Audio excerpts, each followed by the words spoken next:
कभी कभी अच्छे अच्छे साधक भी बड़ी गलती कर बैठते हैं। उच्च कोटि के जो साधक हैं वो अपने में दोष देखते हैं कि मुझ में बड़ा लोभ है, मुझ में बड़ा क्रोध है, मुझ में बड़ा काम है, मुझ में बड़ी अशांति है, मुझ में बड़ाई है। भैया अब तुम्हारे में हो तो तुमको दिखता नहीं। श्री राम। आंख में काजल लगाओ, अगर आंख में ठीक से काजल लगा है तो आंख को नहीं दिखेगा, आंख से कुछ दूर होगा तभी आंख को दिखेगा। ऐसे ही तुम अपने में अगर दोष होते हैं तभी तक अपने को दिखते ही नहीं। चाहे फिर गुरु समझाए चाहे पड़ोसी समझाए, लेकिन अपने को नहीं दिखेंगे। अपने में जितने गहरे दोष हैं उतने अपने में नहीं दिखेंगे। जब अपने से थोड़े पृथक होंगे तब लगेगा कि हाँ बेटा मुझे भूल थी। वो बोले 22 इंडियन का वो खबर पाए। श्री राम। फिर मानेगा कि ये मेरी गलती थी। जब तक हम उसके साथ तादात्म्य साध लेते हैं, एक हो जाते हैं, तब तक वो दोष हमको दिखते नहीं। जब होते हैं तो दिखते नहीं, और जब दिखते हैं तब होते नहीं। श्री राम। जय जय जय जय। जब होते हैं तब दिखते नहीं, और जब दिखते हैं तब होते नहीं। श्री राम। ये बात सूक्ष्म है, कृपा करना इसको जरा अपनी बना लेना। जब अपने में दोष होते हैं तब दिखते नहीं, और जब दिखते हैं तब अपने में नहीं होते।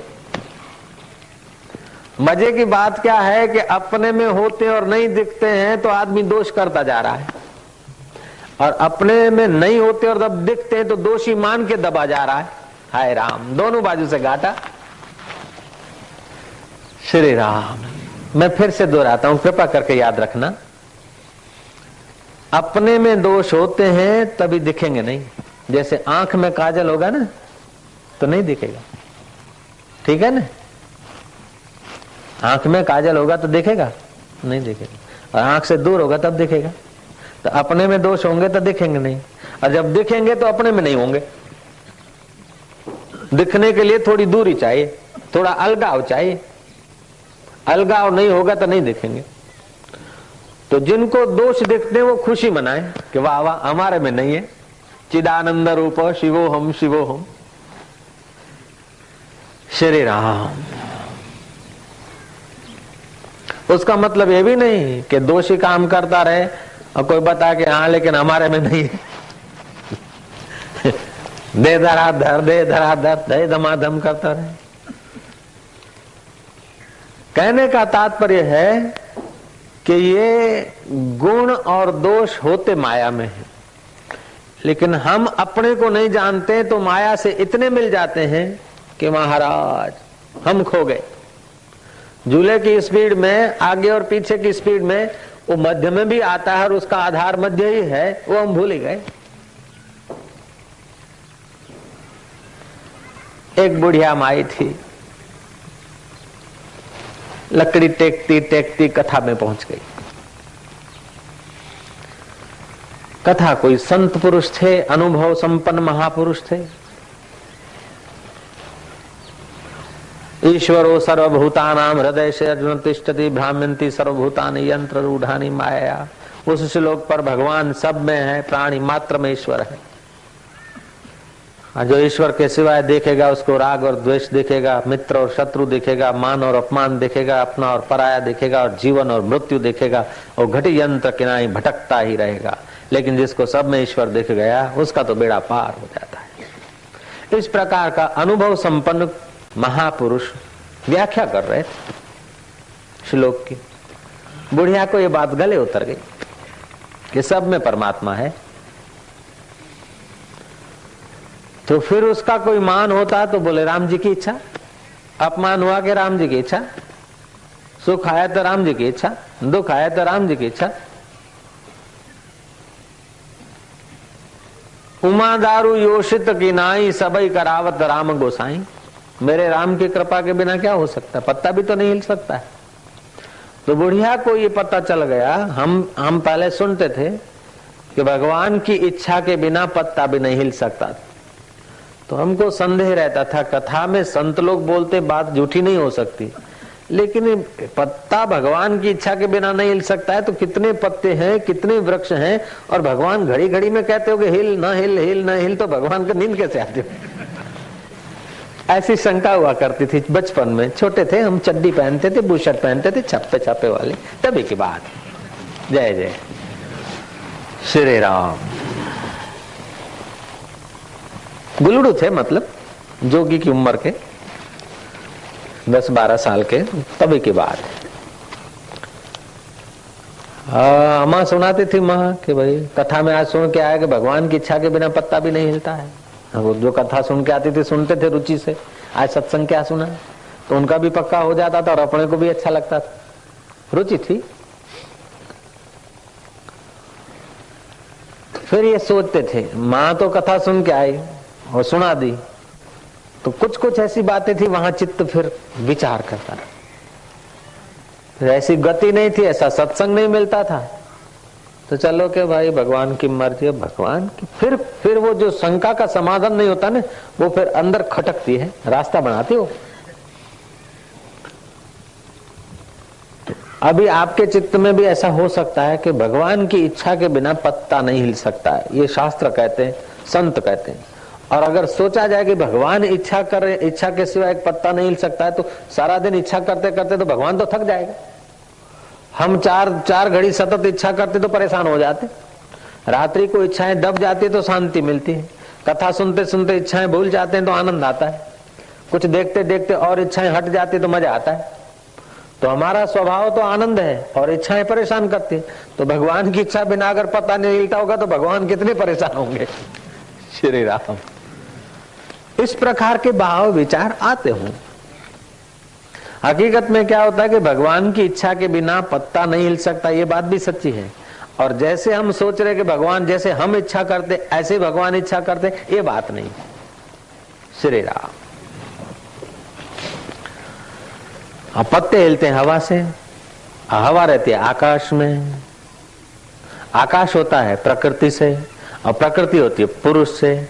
तो पुरुष की सत्ता के बिना प्रकृति में सामर्थ्य नहीं, और प्रकृति के सामर्थ्य के बिना आकाश में, और आकाश की सामर्थ्य के बिना वायु में सामर्थ्य नहीं। इसीलिए तात्विक ढंग से देखा जाए कि भगवान की इच्छा के बिना पत्ता नहीं हिल सकता।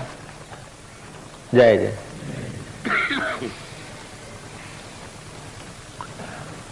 अब मेरी शक्ति के बिना मेरा एक बाल भी नहीं टिक सकता है। मेरी सत्ता देता हूं तब ये बाल रोमकूप टिके, लेकिन बार बार थोड़े रोमकूपों को पकड़ के बैठा हूं। ये मेरा स्वभाव है। जैसे मेरा रोमकूप, शरीर के रोमकूप को सत्ता देना मेरा स्वभाव है, मेरी इच्छा के बिना ये नहीं टिक सकते हैं।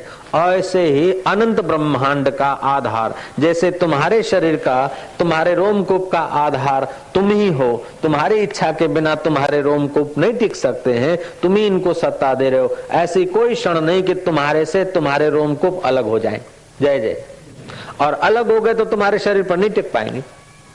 ऐसे जैसे तुम्हारे शरीर पर रोमकूप है, ऐसे सच्चिदानंद पर ब्रह्म परमात्मा में ब्रह्मांड है। ये एक ब्रह्मांड नहीं, जैसे तुम्हारे शरीर में रोमकूप है और तुमको पता ही नहीं कि कितने हैं, ऐसे ही ब्रह्मांड है। कई कोट पाताल के वासी, कई कोट जतीन्द्र जोगी, कई कोट ब्रह्मरस भोगी। ब्रह्मरस भोगने वाले भी करोड़ों लोग हैं, ज्ञानी भी करोड़ों मिल जाएंगे। इस ब्रह्मांड में गिने गिनाए मिलेंगे, लेकिन अनंत ब्रह्मांड है तो फिर ज्ञानी भी अनंत हो जाएंगे। श्री राम।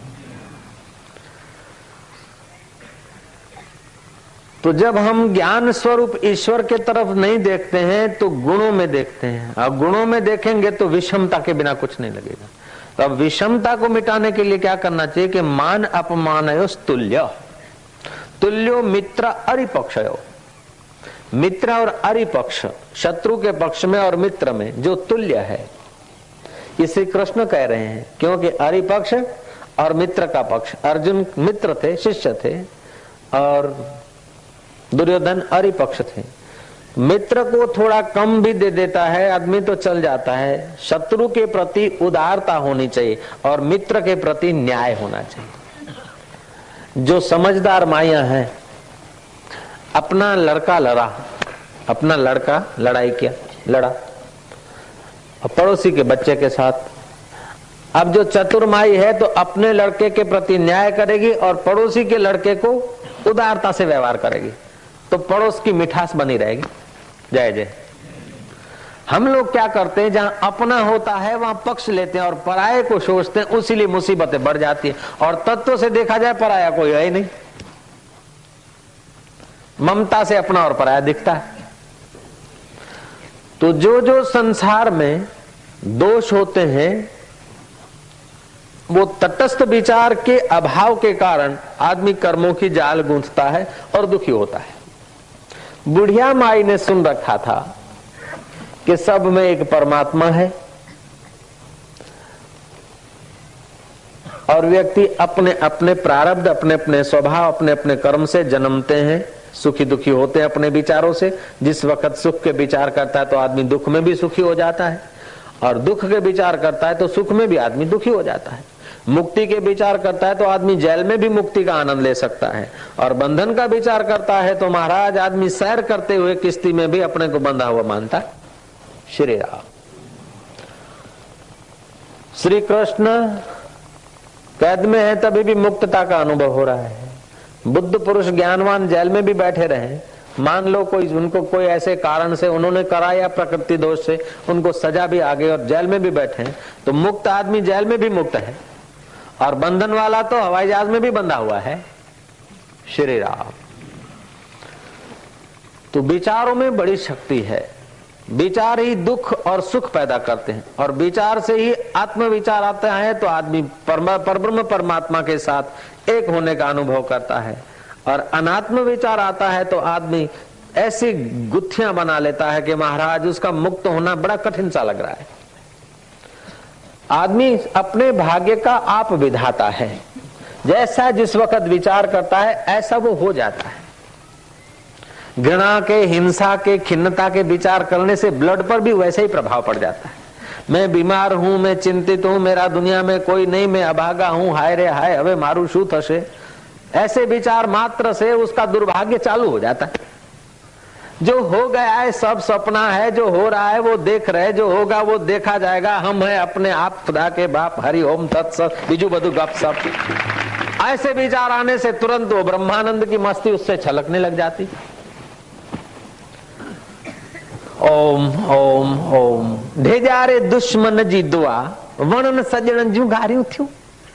जिसको आप सज्जन मानते उसकी गाली भी आपके अंदर में आनंद पैदा कर देती है, और जिसको आप दुश्मन मानते उसकी दुआ भी अंदर में परेशानी पैदा कर देती है। ठीक है कि नहीं? शादी के दिनों में देखो, शेर की, सवा शेर की, 1.5 शेर की मिलती है, तभी भी हंसते हैं, मजा देते। अगर गाली में दुख होता तो शादी विवाह में जो होता है ना, गालियां देते ना विनोद, तो वहां दुख होना चाहिए। गाली में दुख नहीं है और धन्यवाद में सुख नहीं है। तुम जिस वक्त जिस ढंग से लेते हो उस ढंग से आपको महसूस होता है। तो आप कितने स्वतंत्र हो। श्री राम। एक सज्जन था, गुरु के पास बैठा था, गुरु से मिलना था, बातचीत करना था, लेकिन गुरुजी ने ध्यान ही नहीं दिया। नया आदमी आया गुरुजी के नजीक, उन बात किया, गुरुजी ने उसको प्रसाद दिया, पुस्तक दे दिया, और फिर वो सज्जन उठा के साईं हमारे से हमको बात करना। बोले चलो रोज रोज सिर खपाते, टाइम नहीं है। गया। जो कल आया, देरी से आया, उनको तो मौका दिया, उनको प्रसाद भी दिया, पुस्तक भी दिया। हम वेले आए, प्रसाद लाए, तो हम प्रसाद रखा तो हमको कुछ नहीं दिया, और हमसे बात भी नहीं की। क्या है? होली चालू कर दी। जय जय। अब वो अशांत है। दूसरे दिन दूसरा आदमी आया, और वो भी नजीक का था, उसने भी प्रसाद रखा, पूछना था, बात करनी थी, और बाबा जी ने उसका भी तिरस्कार कर दिया और नए आदमी से नमता व्यवहार किया। वो गया घर के, देखो मानो ना मानो ये बात पक्की है कि बाबा जी हमको अपना मानते। वो नया था, दूर का था, तो इसलिए उसको जरा नमता व्यवहार देकर, प्रेम देकर उसको भगवान के रास्ते लगाया। और हम तो पक्के थे, लापरवाही किया। देखो हम पक्के हैं, गुरुजी की नजर में तो पक्के ही है। अरे ओ वाह वाह भाई, दे धरा था। व्यवहार तो ऐसे ही हुआ, लेकिन उसने सुख बना लिया, उसने दुख बना लिया, उसने गुरु से अपनी दूरी बना ली और उसने नजीकी बना ली, और उसको ऐसे ही फल होगा। इसीलिए कृपानाथ आप मुझ पर कृपा करें तो अच्छी बात है, नहीं तो कम से कम अपने पर जरूर कृपा करें, उसमें कमी न रखें, घाटा न करें, अपने आप ऊपर जरूर कृपा करें। कि नकारात्मक विचार, दुख पैदा करने वाले विचार, घृणा पैदा करने वाले विचारों को आप हृदय में जगह न दें। ये आपके हाथ की बात है। श्री राम कि क्या तू है कि नहीं। एक तो नकारात्मक करके उसको फरियाद कर रहा है, ये में होली पैदा कर रहा है, और दूसरा कहता कि तू कितना दयालु है, हमको झोपड़े में आसक्ति हो गई उसीलिए तूने तूफान चालू किया, और तूफान में आधा झोपड़ा तोड़ा, फिर तुझे दया आ गई, तू कितना कृपालु है प्रभु। आधे झोपड़े टूटा तो आधे में तो आराम करेंगे, और आधे में खुले टिमटिमाते तारों को निहारेंगे, तेरे चमकते हुए चांद को निहार के भीतर के सोहम स्वरूप के चांद को भी प्रकट कर देंगे, तू कितना दयालु है। और याद करके घृणा, अशांति, दुख, दीनता, हीनता और अपने को असहाय मान रहा है। झोपड़ा तो वही टूटते रहते हैं, केवल मिट्टी ईंट चुनने का झोपड़ा नहीं, कई कल्पनाओं के झोपड़े भी टूटते रहते हैं। श्री राम धार्યું તું કોઈ થયું કોઈ, માન્યું તું કોઈ નીકળ્યું કોઈ, જવાનું હતું ક્યાં થયો કોઈ, બેઠા રિક્ષામાં અને ચાલુ ફટફટ ફટફટ હેડ્યો, અધ વચ્ચે કે પેટ્રોલ નથી, હાય મુઆ તે વળી આ ડખો કર્યો એમ કરીને હૈયામાં હોળી લાવો તો કઈ પેટ્રોલ પૂરાઈ જવાનું નથી, એ તો એવું જ રહેવાનું। અને કે ચાલો ભાઈ હવે આની ભૂલ થઈ નથી, એ બરાબર તો ના થયું, પણ એને ટોંકી ખાલી રાખી, એનાથી અમે અમારા આનંદની ટોંકી ખાલી નહીં થવા દઈએ, એ આપણા હાથની વાત છે। જય જય। तो मान अपमान तुल्य, लाभ अलाभ में तुल्य, विघ्न और सफलताओं में तुल्य, तो ये समत्व योग की प्राप्ति हो जाएगी। 25 वर्ष के नंगे पैर, 40 वर्ष के उपवास, 30 वर्ष की तीर्थ यात्रा और 35 वर्ष के खाली जल पीकर पालना किए, इन सब तपस्याओं को तराजू के एक पलड़े में डाल दो और समता की एक क्षण को डाल दो, तो समता की तपस्या बढ़ जाएगी, वो छोटी हो जाएगी। श्री कृष्ण बहुत ऊंची बात कह रहे हैं।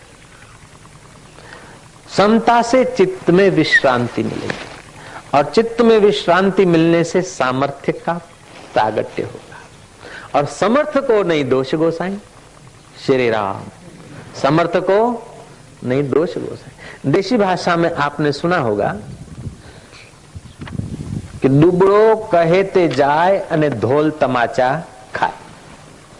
दुर्बल मन, दुर्बल आदमी, समाज में जो दुर्बल आदमी है, वो कोई मीटिंग में या कोई सभा में कोई बात भी कहेंगे ना, तो लोग उसकी मजाक उड़ा देंगे। दुबड़ो कहे ते जाए, करे ते जाए ने धोल तमाचा खाए, सबड़ो कहे ते थाय अने ढोल नगारा वागे, ऐसी कुछ कहावत। तो दुर्बल होने का एक तरीका है और सबल होने का दूसरा तरीका है। देह को मैं मानना, इंद्रियों के द्वारा दिखने वाले जगत को सच्चा मानना और उसमें सुखी होने की कोशिश करना, ये समझो दुर्बल होने का रास्ता है।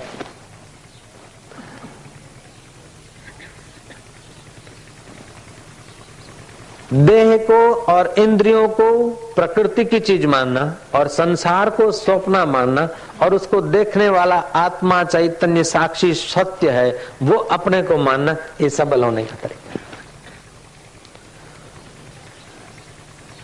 भागवत में उद्धव पूछते हैं भगवान श्री कृष्ण को कि ये जीव वास्तव में इसका स्वरूप परमात्मा है।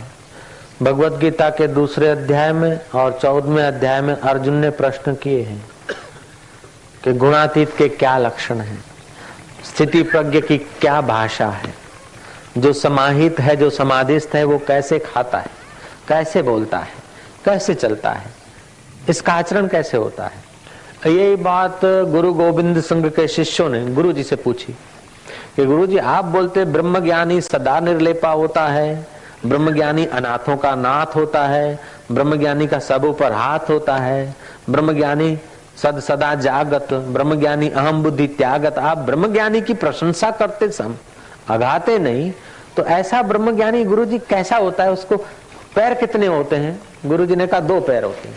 बोले हाथ भी 2 होते हैं? हाथ भी 2। आंखें भी क्या? आंखें भी 2। तो गुरुजी वो पृथ्वी पे रहता है कि आकाश में? बोले पृथ्वी पे रहता है। तो गुरुजी आपने ऐसे ब्रह्मज्ञानी को कभी देखा है? अब गुरुजी क्या बोले कि मैं ही हूं, ऐसा तो ना बोले। बोले मैंने तो देखा है। तो गुरुजी हमको कब देखेगा? कि तुम जरा सत्संग सुनते सुनते जरा बुद्धि का विकास होगा ना, तब तुमको दिख जाएगा। जय जय। श्री कृष्ण से अर्जुन पूछ रहा है कि स्थिति प्रज्ञ कैसा होता है? पता नहीं कि तेरा बाप सामने खड़ा है बागडोर लेके रथ चलाने का मौका आया तो रथ चला रहे हैं, और संधि का दूत होने का मौका आया तो संधि के दूत होने को जा रहे हैं, और युद्ध की तैयारी का मौका आया तो युद्ध की तैयारी कर रहे हैं, और 5 जन्य शंख बजाने का मौका आया तो बजा रहे हैं, और चक्र उठाने का मौका आया तो उठा रहे हैं, और तुझे डांटने का मौका आया तो डांट रहे हैं, पुचकारने का मौका आया तो पुचकार रहे हैं, लेकिन भीतर से वैसे के वैसे तेरे काका सामने तो खड़े। अर्जुन पूछ रहा है कि स्थिति प्रज्ञ कैसा होता है? जय जय श्री राम। स्थिति प्रज्ञ का भाषा समाधिस्थ केशवा। केशव ने क्या जवाब दिया? प्रज्ञाति यदा कामान सर्वान पार्थ मनोगतान। मन से सारी की सारी कामनाएं जब विदाई हो जाती, वो पूर्ण निष्काम तो ब्रह्मवेता होता है। अपन लोगों को निष्कामता का अभ्यास करना पड़ता है। अभ्यास परिपक्व होता है तो वो ब्रह्म ज्ञान प्रकट होने में सहाय होता है। खैर, गीता के 14वें अध्याय में और दूसरे अध्याय में स्थिति प्रज्ञ के लक्षण पूछे गए। ये 14वें अध्याय का 25वां श्लोक है कि मान अपमान में तुल्य हो और मित्र और अरिपक्ष में तुल्य। अरे माना शत्रु के पक्ष में। फिर क्या? सर्व आरंभ परित्यागी। आपको बोध हो गया या ज्ञानवान को बोध हो गया तो उसके चित्त में आरंभ नहीं होते हैं। जैसे अज्ञानी आदमी आरंभ करता कि ये करूंगा फिर ये मिलेगा फिर ये करूंगा, तो सुख लेने के लिए उसके मगज में प्लान दौड़ते रहते हैं। ज्ञानी के हृदय में सुखी होने के लिए या सुख पाने के लिए या सुख के लिए कोई प्लान नहीं बनते। जैसे निर्दोष बच्चा सुख स्वभाव होता है, उसका ये प्लान नहीं होता कि मैं दूध पीऊंगा इतने बजे दौड़ दौड़ के घूमने जाऊंगा, फिर थकूंगा तो खेल खत्म पैसा जम करके माँ की गोद में जंप मारूंगा, और फिर मम्मी नाक का टेवा पकड़ के गागू जुगलू करेगी और मैं हंसूंगा और मम्मी छाती से लगा देगी, और फिर भाव में आकर स्तनों से दूध बहेगा और मैं पीऊंगा, मेरे को बड़ा आनंद आएगा। ऐसा प्लान थोड़ा होता है बच्चे का। श्री राम। और सच पूछो कि जो प्लान बना के सुखी होने की कोशिश करते हैं उनकी अपेक्षा वो ज्यादा सुखी होता है बच्चा। उसके चित्त में कोई आरंभ थोड़े होता है। अगर अपना आरंभ होता है कि मैं फलाना हूं फलाना के महाराज यहाँ तो કેટલા આવે છે બેહી રહ્યો नहीं મળે जय जय। अपने सुख की आप इच्छा नहीं करते तो प्रकृति सामने वाले को बाध्य कर देती है, ऐसी घटना पैदा कर देगी कि आपके अनुकूल प्रकृति का वातावरण हो जाए। लेकिन अनुकूल हो जाए इस भाव से ब्रह्मवेता इच्छा नहीं करता कि प्रकृति अनुकूल हो इसलिए ऐसा करूं वैसा करूं। नहीं, आप अपने आप में इतने तृप्त रहते हैं कि बाहर की अनुकूलता का आपके ऊपर प्रभाव नहीं पड़ता और बाहर की प्रतिकूलता का आपके ऊपर प्रभाव नहीं पड़ता। तो आपने जगत जीत लिया महाराज। ऐसे ही उस बुढ़िया ने जगत जीता। श्री राम। बुढ़िया कथा में सुन के आई थी कि सब में मेरे हरि हैं, अनेक रूप में एक अरूपी परमात्मा है। और बुढ़िया का चित्त प्रसन्न रहने लगा। अनपढ़ बुढ़िया थी लेकिन बड़े बड़े पढ़े हुए भी उस बुढ़िया के सत्संग से, बुढ़िया के समागम से, सानिध्य से, बुढ़िया के श्री चरणों में बैठने से पढ़े लिखों को भी कुछ समझने को मिल जाता था। उसकी थोड़ी कीर्ति फैल गई। महाराज कीर्ति फैलती है ना तो फिर परीक्षा के दिन भी आ जाते हैं। कसौटी से सबको उतरना पड़ता है। चाहे ढोंग से कीर्ति फैली हो तभी भी कसौटी होगी और सच्चाई से कीर्ति फैली है तभी भी कसौटी होगी। श्री राम। लोहे की भी कसौटी होती है अपनी जगह पर और सोने की भी होती है, कसौटी होती है।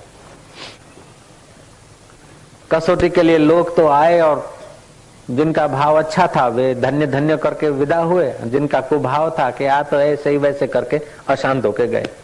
डोसी में तो कोई गुण था नहीं, लोग उसमें गुण का आरोप करके अपना भाग्य बना लेते थे और दोष का आरोप करके अपना दुर्भाग्य बना लेते थे। ज्ञानी तो गुणातीत होता है, ज्ञानी तीनों गुणों से परे होता है। तो उस बुढ़िया में तो कोई गुण था नहीं, लेकिन बुढ़िया के शरीर में और बुढ़िया की बुद्धि में और बुढ़िया के व्यवहार में किसी को गुण दिखता था और धन्यवाद पैदा करके वो अपना भाग्य बना लेता था, और किसी को दोष दिखता था तो फटकार पैदा करके अपना दुर्भाग्य बना लेता था। दोषी तो दोषी थी। जय जय महाराज। ऐसे करते करते एक दिन सृष्टिकर्ता, पालनकर्ता और संहारकर्ता का मन हुआ कि चलो उस बुढ़िया का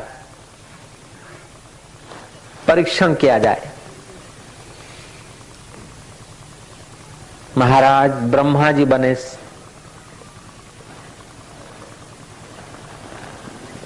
सिपाही,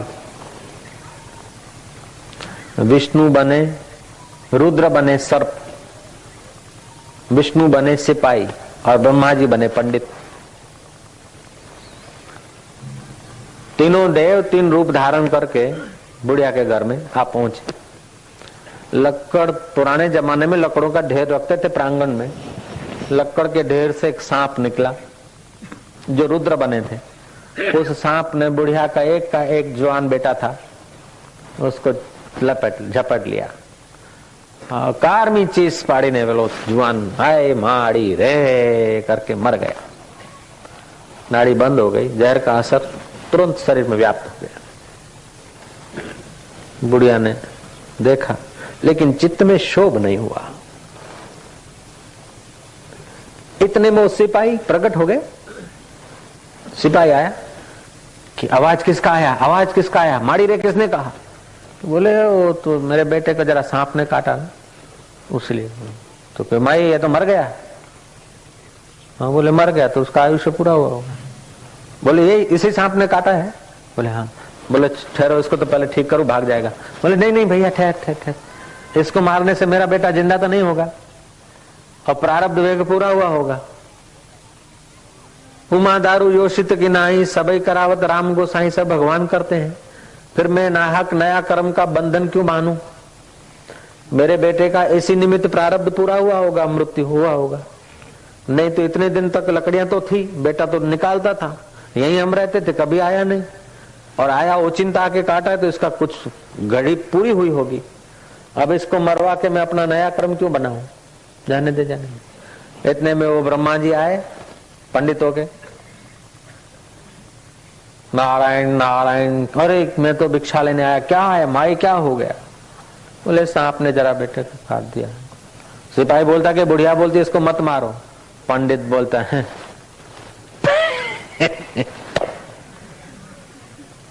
छठम प्रति साक्षात, जैसे को तैसा और ब्राह्मण को नाई। आतताई को सजा देना चाहिए। माई ने कहा कि मैं तो भाई पंडित नहीं हूं, ये आतताई है और ये नहीं है, मैं तो सब में भगवान देखने का भाव करती हूँ। आतताई को सजा देना न सजा देना ये यमराज का काम है, मैं यमराज नहीं हूं। देवों ने देखा क्या, हा हा माई में कितनी समता। एक का एक बेटा जवान सर्प ने काटा है और माई के चित्त में विक्षेप नहीं हो रहा है। वो तीनों देव सर्प, सिपाही और पंडित अपने मूल स्वरूप में प्रकट हो गए। तो कहानी हमें ये समझाती है कि समता में बड़ी शक्ति है। ऐसे तो हम कई देवों की आराधना करते और वो देव मिलते नहीं। आप समता में ठहर जाओ तो वो देव को आप न भी बुलाओगे तो कभी कभी आपके पास आ जाएंगे। श्री राम। तो जरूरी नहीं कि वे साकार रूप में आ जाए। सत्वगुण, रजोगुण, तमोगुण, ये तीन गुणों के तीन अधिष्ठाता देव हैं और वो तुम्हारे अंतःकरण में बैठे ही हैं।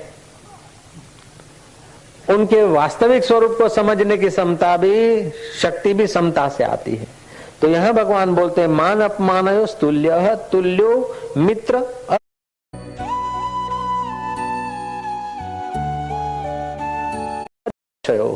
सर्वारंभ परित्यागी गुणातीत स उच्यते। बड़े बड़े बड़े आरंभ, मैं ये करूंगा, अञा मां नंढड़ी आया, नेठ मां वडड़ी थींदसि, माइट मुझो मंगणो कराईंदा, मैं फिर शादी करूंगी, फिर लड़के होंगे, फिर बहू आएगी, फिर पैर चंपी करेगी और मैं कहूंगी पानी लाओ, और मेरी अच्छी अच्छी बहू खीर का कटोरा लाएगी, तब कितना सुख होगा। वो माई तो दुखी रहेगी।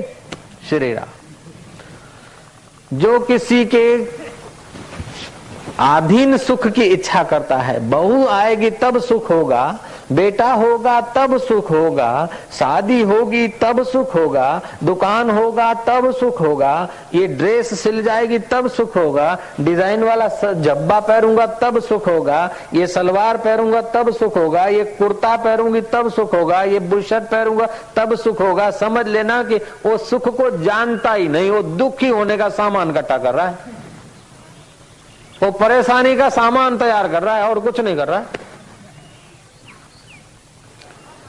श्री राम। और समाज का बड़े में बड़ा ये दोष हो गया आजकल, हम कुछ करके कुछ पाकर कोई परिस्थितियों की आकांक्षा करके सुखी होना चाहते, और ऐसी परिस्थिति नहीं तब चाहते कि ऐसा हो जाए तब सुख, और जैसा ऐसा होने पर लगता कि कुछ नहीं और कुछ हो जाए, तो और कुछ और कुछ और कुछ में जीवन पूरा हो जाता है। वासना तो पूरी नहीं होती है, उम्र पूरी हो जाती है। वासना तो पूरी नहीं होती है, शक्ति पूरी हो जाती है। और वो आदमी की कितनी दयाजनक स्थिति है कि जिसके पास वासना रह गई और भोगने की शक्ति चली गई। देखने की वासना है और देखने की शक्ति क्षीण हो गई, काम विकार भोगने की वासना है लेकिन इंद्रियां शिथिल हो गई, सुनने की वासना है लेकिन कान बहरे हो गए, सूंघने की वासना है लेकिन नाक की इंद्रियां सूख गई, कितना दुख होगा। तो वासना के अनुकूल भोग भोगने से, वासना के अनुकूल आरंभ करने से जो कुछ मिलता भी है, श्री राम, तो वो टिकता नहीं, वो भोग आकर चला जाता है। और उस भोग से अगर सुख भी मिला तो सुख की वासना और मजबूत हो जाती, भोग नहीं रहता लेकिन वासना रह जाती। तो सारा जिंदगी जिस प्रकार के भोग भोगे, जिस प्रकार की अनुकूलता चाहिए और अनुकूलताओं से सुख मिला, तो सुख की उसी अनुकूलता की वासना रह गई, अनुकूलता रहेगी नहीं। या तो पत्नी चली जाएगी, या तो पति चला जाएगा, या तो पुत्र चला जाएगा, या तो पिता चला जाएगा, या तो धन सेठ को छोड़ देगा, नहीं तो सेठ धन को छोड़ के जाएगा।